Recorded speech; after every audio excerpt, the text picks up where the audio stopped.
फिरोजाबाद से खबर है, जहां पर बजट 2024-25 की विशेषताएं बताने के लिए ब्रज क्षेत्र के अध्यक्ष दुर्विजय सिंह शाक्य पहुंचे फिरोजाबाद। अध्यक्ष दुर्विजय सिंह ने पत्रकारों के साथ प्रेस वार्ता कर बजट की विशेषताएं बताई। वहीं अखिलेश यादव और प्रियंका गांधी पर निशाना भी साधा। वहीं उन्होंने आने वाले चुनाव में कहा कि हम 10 में से 10 पूरी सीटें लेकर आएंगे। कुछ ही सीटें लाने के बाद इनकी बौखलाहट को देखकर जनता परेशान हो गई है। कि आप सबको जानकारी है, मोदी पार्ट 3 सरकार ने अपना देश को आगे ले जाने वाला बजट प्रस्तुत किया है और इस बजट के माध्यम से पूरे देश में इंफ्रास्ट्रक्चर, सड़क, रोजगार, समाज के प्रत्येक वर्ग के उत्थान के लिए, समाज के प्रत्येक वर्ग के डेवलपमेंट के लिए सरकार ने इस बजट में प्रावधान किया है।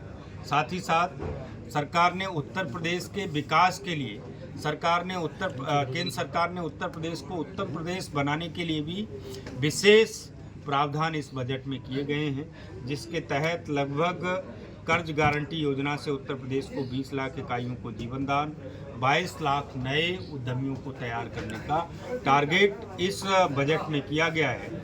सरकार ने 1000 ITI को हब और स्पोक व्यवस्था, 100 ITI कॉलेज को अपग्रेड करने का टारगेट रखा है, जिसके माध्यम से लगभग 3.5 लाख नौजवानों को फ़ायदा मिलेगा।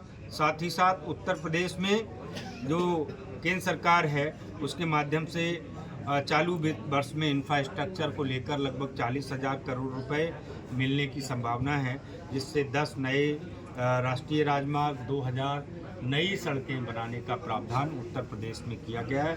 साथ ही साथ केंद्र सरकार ने पिछली बार की अपेक्षा योजनाओं के लिए उत्तर प्रदेश को 7,000 करोड़ रुपए के बजाय इस बार 11,500 करोड़ रुपए आवंटित किए हैं।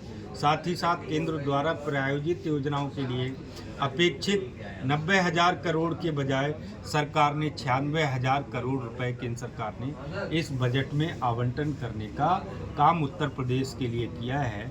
इस आधार पर निश्चित रूप से जो अलग अलग योजनाएं हैं उस सब में केंद्र सरकार ने उत्तर प्रदेश के लिए पिछली बार की अपेक्षा अधिक धन का आवंटन किया है, धन की व्यवस्थाएं की हैं, जिसके कारण उत्तर प्रदेश उत्तम प्रदेश बनेगा और उत्तर प्रदेश में इंफ्रास्ट्रक्चर और रोजगार डेवलपमेंट के बड़े अवसर यहाँ आने वाले हैं। सर, विपक्ष कहता है जिस तरह से उन्होंने केंद्र ने इस बार बजट में केवल उत्तर प्रदेश को कुछ नहीं दिया, तो वही मैं बताना चाह रहा हूँ कि जो वो कह रहे हैं कि कुछ नहीं दिया, हम कह रहे हैं कि पिछली बार 7,000 करोड़ रुपए केंद्र सरकार की योजनाओं के लिए उत्तर प्रदेश को अपेक्षित 7,000 करोड़ रुपए का टारगेट था, लेकिन बजट में 11,500 करोड़ रुपए की व्यवस्था की गई है। जरा अंतर करिए, कितने हजार करोड़ रुपया एक लाख दलों को खुश करने के लिए बजट दिया गया है। किसको खुश करने के लिए? जो आपके घटक दल नहीं, घटक दल तो उत्तर प्रदेश में हमारे केवल अपना दल है और ये हैं, तो इसमें घटक दलों के लिए थोड़ी ये व्यवस्था, ये तो इंफ्रास्ट्रक्चर, रोजगार, उस सब को डेवलपमेंट के लिए है। जिसमें मैं बताना चाह रहा हूँ कि ये जो प्रायोजित योजनाएं हैं केंद्र द्वारा, उसके लिए 90,000 करोड़ रुपए की अपेक्षित था, लेकिन सरकार ने 6,000 करोड़ रुपए अधिक आवंटन करते हुए 96,000 करोड़ रुपया उत्तर प्रदेश के लिए आवंटन किया है।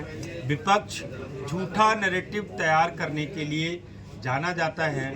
इस लोकसभा चुनाव में भी विपक्ष ने, आप सबको जानकारी है, आरक्षण, संविधान और इस सब के नाम पर जिस तरह का झूठा नैरेटिव तैयार किया था, उसी आधार पर फिर से ये झूठा नैरेटिव तैयार करने की एक प्रयास है उनका। मैं आपको बताना चाहता हूँ, श्री अखिलेश यादव आज आरक्षण के नाम पर सबसे ज़्यादा छाती पीट रहे हैं।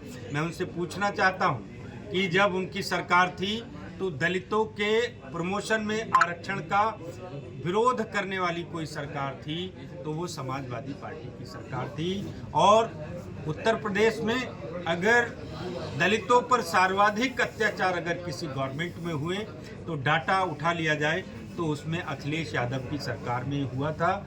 और मैं ये भी याद दिलाना चाहता हूँ, जो अखिलेश जी का आज दलित प्रेम जागा है, कि आज उत्तर प्रदेश में मायावती जी के स्टेट गेस्ट हाउस कांड में जो उनके खिलाफ साजिश रची गई थी, सब वाकिफ हैं। उसके कर्णधार अगर कोई थे तो समाजवादी पार्टी थी, कोई और नहीं था।